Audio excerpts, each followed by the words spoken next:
नाम लिया, भगवान का गुणगान किया। पर जैसे ही हम घर जाते हैं तो हम ये सब भूल जाते हैं और फिर हम अपने वही रोज़ के जीवन में जो हमारा दैनिक दिनचर्या है उसमें हम बिज़ी हो जाते हैं। तो वो कथा हमारे जीवन में ठहरती नहीं है।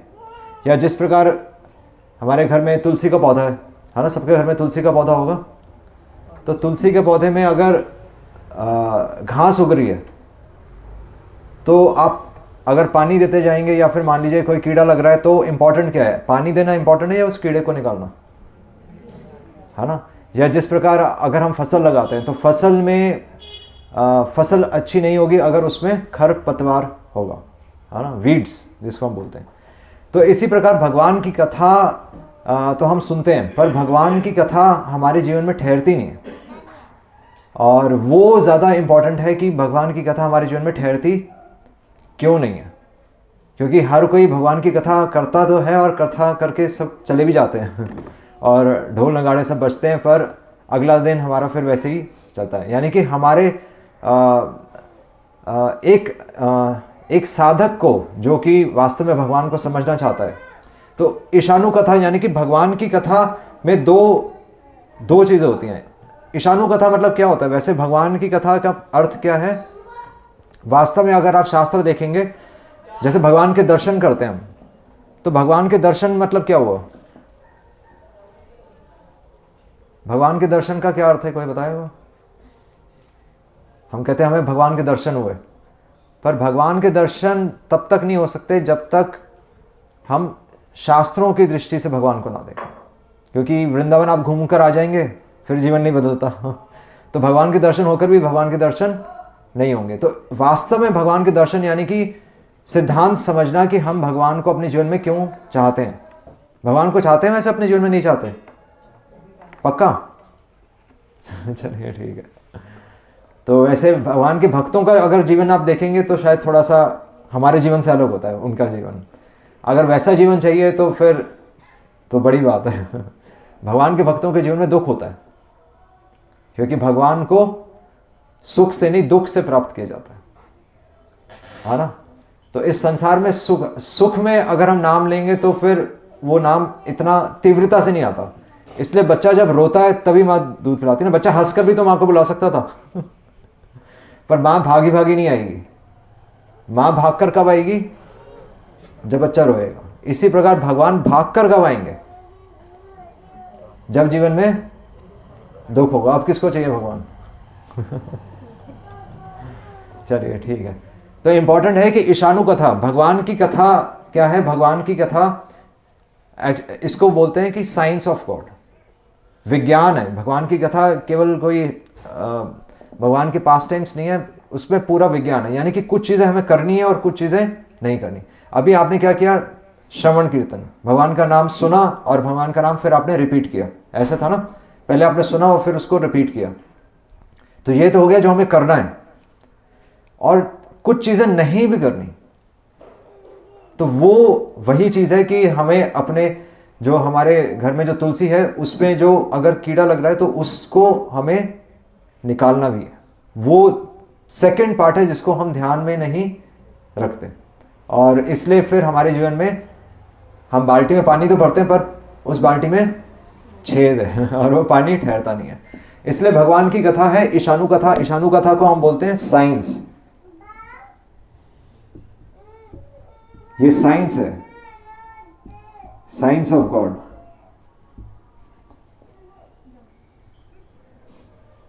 तो हमारा मन इधर उधर भागता है ना। मेन हमारा कारण क्या है? भगवान की कथा क्यों नहीं ठहरती? क्योंकि हमारा मन इधर उधर भागता है। तो हमारा मन क्यों भागता है? शास्त्र क्या कहते हैं कि मन कभी हमारा इधर जाता है, मन हमारा चंचल है। अर्जुन भी भगवद गीता में यही कह रहा है, चंचलम ही मना कृष्णा। तो हमारा मन चंचल क्यों है? क्या कहते हैं, क्यों है मन चंचल? क्या है? हाँ वृत्ति है, पर उसी मन को आप मित्र भी बना सकते हैं, भगवान कह रहे हैं। तो वृत्ति है, बट जिस प्रकार एक बच्चा चंचल होता है, पर बच्चे को ही ट्रेन करके आप, बच्चा फर्स्ट भी आता है क्लास में। तो मन को ट्रेन करना होता है, वही पॉइंट है। इसलिए हमारे मन की वृत्ति तो है कि मन चंचल है, पर मन को अगर हम इसलिए प्रहलाद महाराज के बारे में सुना है ना, हिरण्यकश्यप प्रहलाद महाराज। तो प्रहलाद महाराज कह रहे हैं कि कौमारम आचरित प्रज्ञा, कि 5 वर्ष की आयु से ये ट्रेनिंग हमें लेनी चाहिए, भगवान का नाम लेने की ट्रेनिंग। बैठ जाइए। तो भगवान का नाम लेने की ट्रेनिंग और जो बाल्टी में जो छेद है उसको बंद करने की ट्रेनिंग। तो ईशानु कथा जब हम कहते हैं कि तो वास्तव में हमारा मन चंचल है, तो मन चंचल है तो इसको कंट्रोल में करने का क्या तरीका है?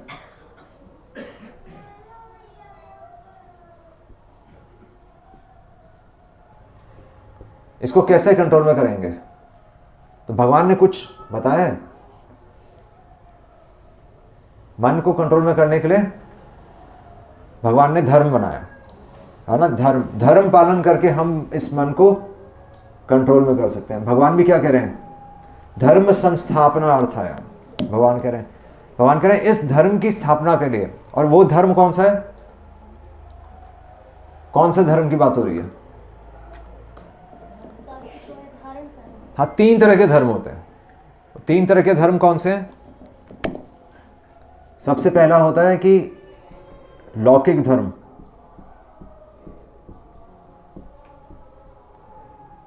दूसरा होता है शास्त्रों में जो दिया हो गया, और तीसरा है भक्ति धर्म। तो अलग अलग धर्म होते हैं। लौकिक धर्म हो गया जो हम, जैसे माता पिता के पैर छूना, दूसरे बड़े बड़ों की इज्जत करना, है ना। और वैदिक धर्म क्या हो गया? व्रत वगैरह रखना, जो शास्त्रों में जैसे हम व्रत वगैरह रखते हैं, मंदिर जाते हैं। और भक्ति धर्म क्या है? भक्ति मतलब पाठ पूजा तो शास्त्रों में आ गया। हाँ, पाठ पूजा तो हम आंखें बंद करके भी कर लेते हैं ना। पाठ पूजा तो हमें पता है कि सुबह 1 घंटा लगाना है, 1 घंटे में आ जाते हैं वापस घर। उसके बाद जीवन नहीं बदलता ना। पाठ पूजा करके जीवन थोड़ी बदलता है। पाठ पूजा तो हर कोई करता है। भारत में किसी को बताने की जरूरत नहीं कि हमें पाठ पूजा करनी है, पर फिर भी हमारे जीवन में नजर नहीं आता। तो इसलिए भक्ति धर्म है। भक्ति धर्म है कि हम जो कर रहे हैं वो क्यों कर रहे हैं और किस चेष्टा से कर रहे हैं। जब मंदिर आ रहे हैं तो मंदिर हम अपनी लिस्ट लेकर भी आ सकते हैं कि मेरे को ये चाहिए, मेरे को ये चाहिए, मेरे को ये चाहिए। पर वास्तव में हम अगर अपने जीवन से कुछ भगवान को देना चाहें तो उसको भक्ति धर्म बोलते हैं, है ना। तो भक्ति धर्म है कि हो सकता है कि आप, तो गोपियों ने तो एक बार भगवान कृष्ण के सर में बहुत दर्द हो रहा था, तो उन्होंने बोला कि मेरे किसी भक्त की चरण रज लेकर आओ और मैं उसको सर पे लगाऊंगा तो मेरे सर का दर्द ठीक होगा। तो नारद मुनि को बोला, तो नारद मुनि शिव जी के पास गए। शिव जी ने मना कर दिया कि भाई मैं तो, मेरे को अपराध लगेगा, मैं अपने चरण धूलि कैसे भगवान को दे दूं। तो वो फिर ब्रह्मा जी के पास गए, ब्रह्मा जी ने मना कर दिया। फिर नारद जी गोपियों के पास आए और गोपियों ने क्या बोला कि हमारी, तो उन्होंने बोरियों में भरकर अपनी चरण रज नारद जी को दे दी। उन्होंने कहा कि अगर भगवान के सर का दर्द हमारे चरण रज से जाता है तो चाहे हम नरक भी चले जाएं, पर भगवान का सर का दर्द ठीक होना चाहिए। तो इसलिए हमारे जीवन से, अगर हम अपने जीवन में क्या करना है, किम कर्तव्यम किम अकर्तव्यम, वो कैसे डिसाइड होगा कि भगवान प्रसन्न हो रहे हैं कि नहीं हो रहे, है ना। सिर्फ पूजा करने से नहीं होता, किस चेष्टा से हम पूजा कर रहे हैं, किस चेष्टा से हम यहां पर आए हैं। और बल्कि आज तो हम यहां पर आए हैं, इंपॉर्टेंट है कल हम क्या कर रहे हैं। आज तो सब देख रहे हैं, आज तो कैमरा ऑन है, कल हम क्या करेंगे भगवान नहीं देखेंगे। और वो चीज इंपॉर्टेंट है हमारे जीवन में, उसको कहते हैं भक्ति धर्म। भक्ति धर्म है कि आप नजर भी नहीं आ रहे और फिर भी आप भगवान के लिए सब कुछ कर रहे हैं। बाकी मंदिर जाना तो सब नजर आएगा, हम सोसाइटी में हम जो एक्टिविटीज करें वो सबको नजर आएगा कि हम बहुत एक अच्छे व्यक्ति हैं, सबके आदर करते हैं, वो सबको नजर आएगा। पर भक्ति धर्म आपके हृदय में होता है। तो इसलिए भक्ति मतलब कि भगवान की प्रसन्नता के लिए कुछ करना। तो भगवान ने जब धर्म बनाया तो भगवान कह रहे हैं लौकिक धर्म, वैदिक धर्म और भक्ति धर्म। तो धर्म है क्या वैसे वास्तव में, ये बता सकते हैं? धर्म, यह हम कहते हैं कि धर्म के 4 स्तंभ है। मैं आपको हिंट दे देता हूँ। 4 स्तंभ पता है किसी को? 4 पिलर्स। हाँ, वो पिलर्स नहीं है, वो धर्म अर्थ काम मोक्ष महाभारत के विषय है। 4 पिलर्स या 4 स्तंभ।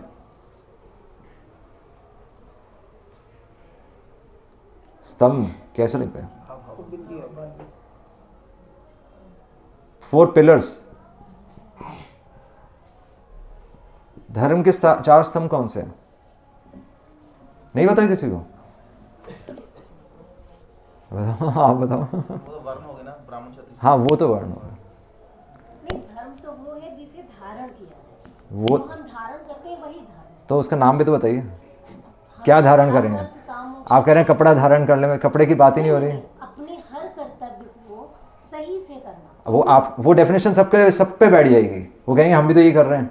आपको ऑब्जेक्टिवली बताना पड़ेगा 1 2 3 4।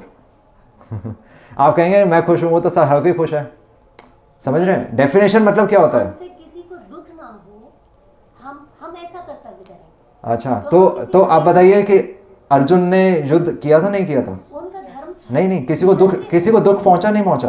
वो क्षत्रिय धर्म था। वो तो अपने गुरु को ही मार दिया उन्होंने। मैंने कहा धर्म का मतलब है धारण करना, तो उनका क्षत्रिय धर्म था। कर्ण को मार दिया। उनका धर्म था।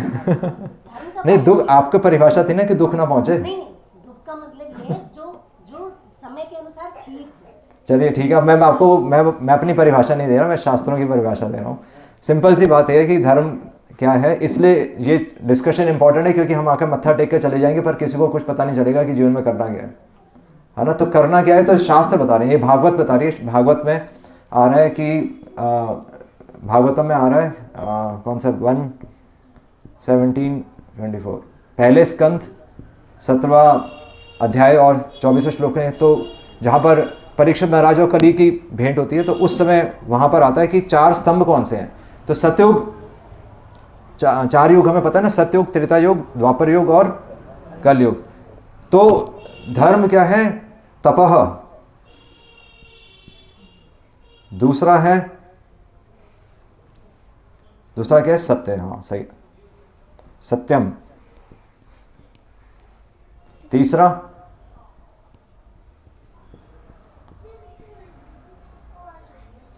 शौचम। और चौथा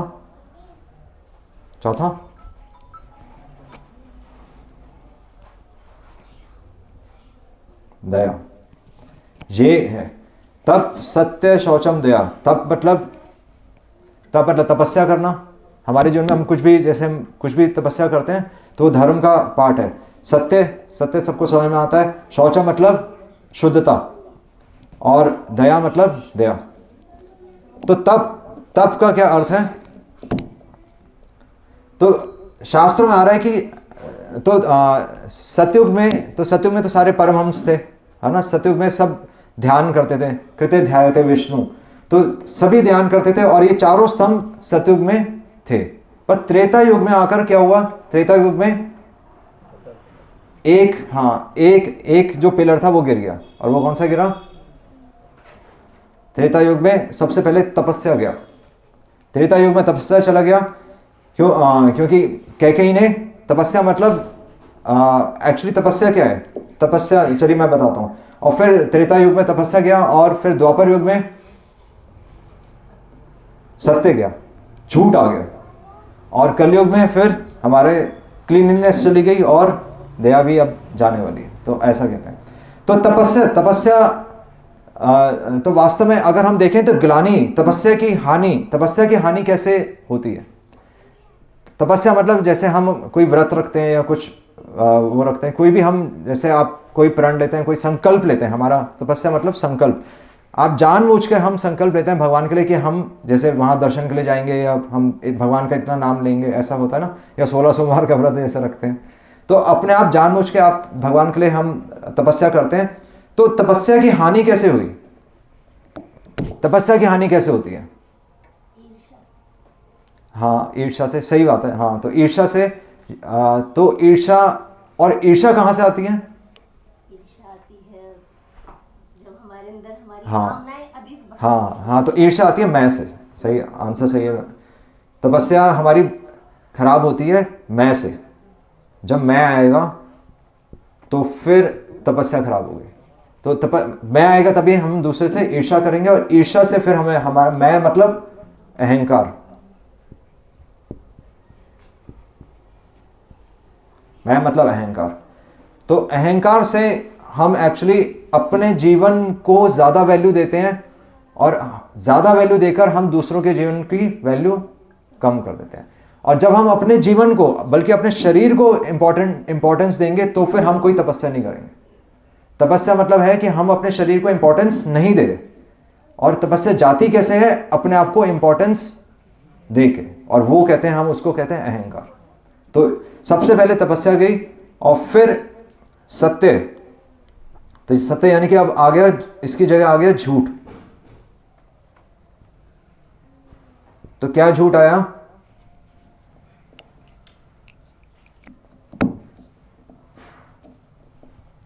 सत्य, सत्य सिंपल समझ में आता ना कि सत्य की जगह, सत्य वास्तव में क्या है? सत्य वो है जो आपने अनुभव कर लिया, और झूठ है कि हम इस संसार में जी रहे हैं।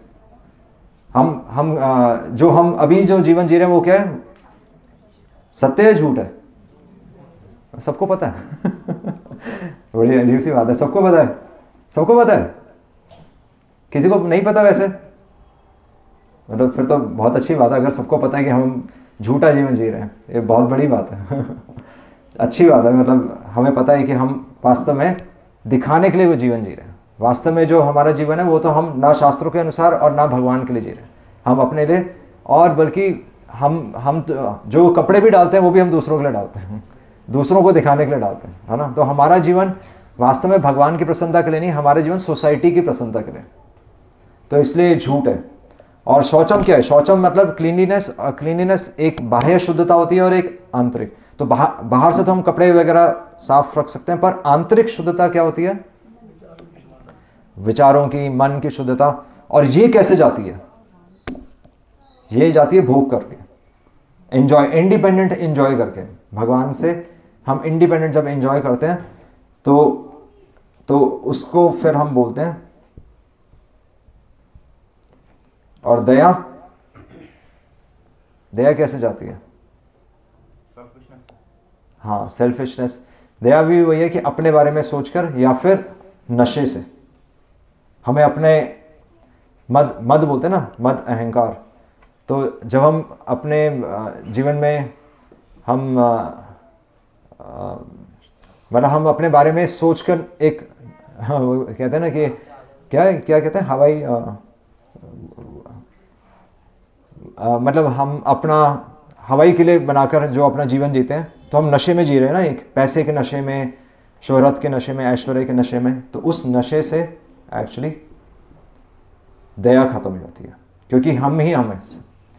तो इनसे क्या हो गया कि चार स्तंभ हैं जो कि हमारे बाल्टी में, ये झूठे अहंकार से भगवान का नाम नहीं ठहरता। हम इंपॉर्टेंट है तो भगवान का नाम इंपॉर्टेंट नहीं होता। झूठ से क्या आता है? मैं से अहंकार आ गया। झूठ से क्या होता है? झूठ मतलब झूठ से फिर वास्तव में तो इसको बोलते हैं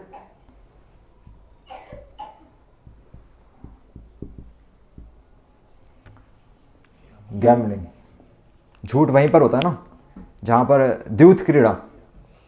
वास्तव में द्यूत हमारा जीवन क्या है? हम गैम्बल ही कर रहे हैं, क्योंकि मनुष्य जीवन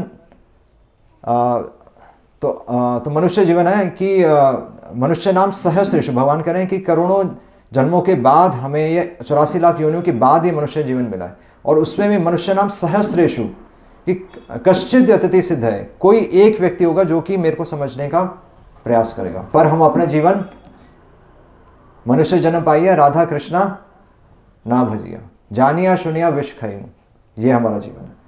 और तो भोग, और भोग क्या है? तो एक्चुअली ये क्या है? ये 4 रेगुलेटिव प्रिंसिपल्स हैं अगर हम ध्यान से देखें। तो जब तपस्या खत्म होता है तो हम इसको हम अपने अहंकार को खत्म करने के लिए क्या कर सकते हैं? क्योंकि हम अपने शरीर को इंपॉर्टेंस दे रहे थे, तो इसको काटने के लिए हम क्या कर सकते हैं कि तब हम कहते हैं कि फास्टिंग के लिए जो हम फास्टिंग रखते हैं, तो वो फास्टिंग किस लिए रखी जाती है? ताकि फास्टिंग का अर्थ ये नहीं कि क्या खाना है क्या नहीं खाना। फास्टिंग का अर्थ है कि मैं इंपॉर्टेंट नहीं। फास्टिंग का मतलब ये, फास्टिंग का मतलब कौन सा नमक खाना है नहीं खाना, ये इंपॉर्टेंट नहीं है।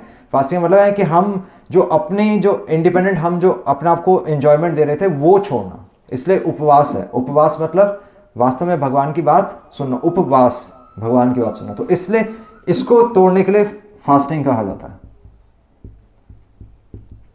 व्रत रखना।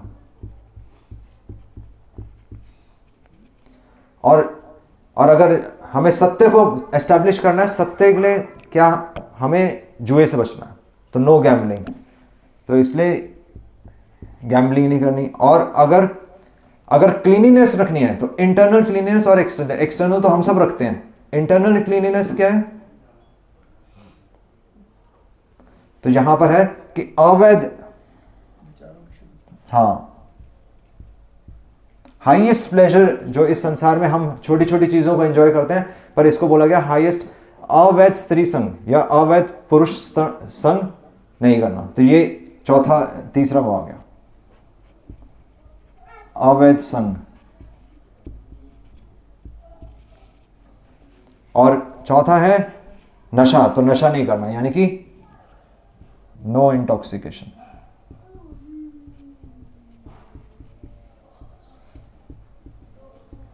यानी कि नशा आदि ना करना।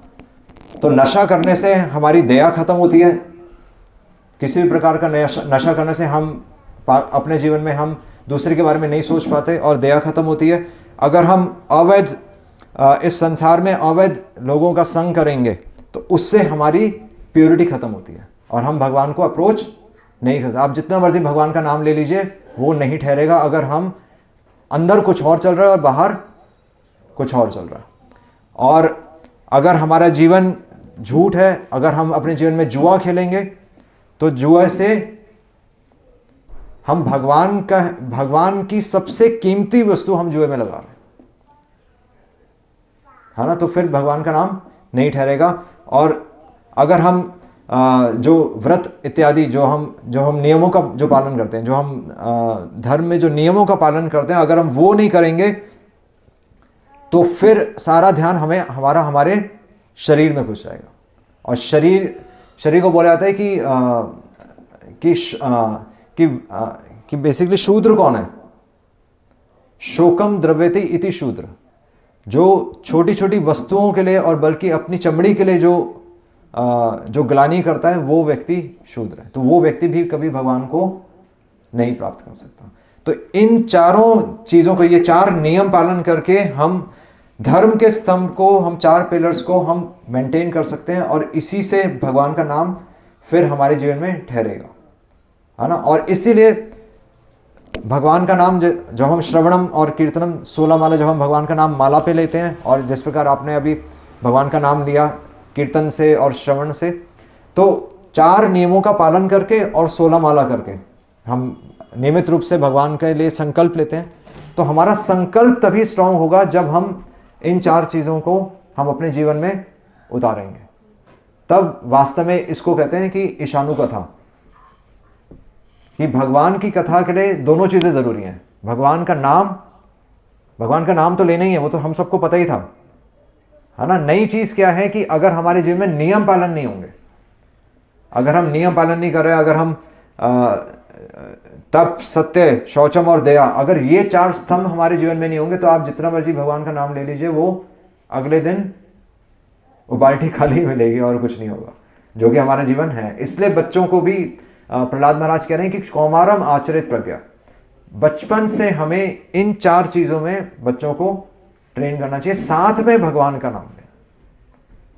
तब वास्तव में ये है साइंस, दोनों चीज़ें, जो चीज़ें करनी है और जो चीज़ें नहीं करनी, तो इसको हमें प्रैक्टिस करना। और ये उसके पीछे, ये भागवतम से ही आ रहा है कि इसका जो भी हम भक्ति में जो हम रूल्स एंड रेगुलेशंस फॉलो करते हैं, उसका आधार ये है कि हमारा तप खत्म होता है, हमारा सत्य खत्म होता है, शौचम खत्म होता है और दया खत्म होती है। इसलिए हमें ये सब चीज़ें मना किया जाता है कि आप मांस मदरी मतलब हम मांस और मदिरा ना पिएं और अवैध स्त्री संग पुरुष संग ना करें, तो ये, और जुआ ना खेलें।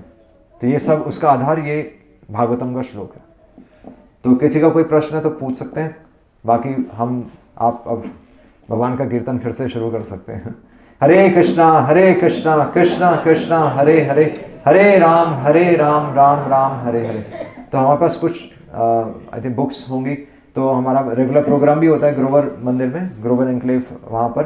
तो ये चीज़ें वहाँ पर नियमित रूप से हम डिस्कस करते हैं रोज़ सुबह 5 to 6, 5 से 6 बजे भी, और हर संडे भी हमारा प्रोग्राम होता है जिसमें ऐसी बातें हम डिस्कस करते हैं, तभी भगवान का नाम हमारे हृदय में ठहरेगा। तो आप सब वो पुस्तकें भी ले सकते हैं और आप मंदिर विजिट करिए, और ये भगवान का वास्तव में जो भगवान ने विज्ञान दिया है, जो हमें अपने जीवन में करना है, वो उसको हम अपने जीवन में उतारेंगे, तब हम भगवान को प्रसन्न कर सकते हैं।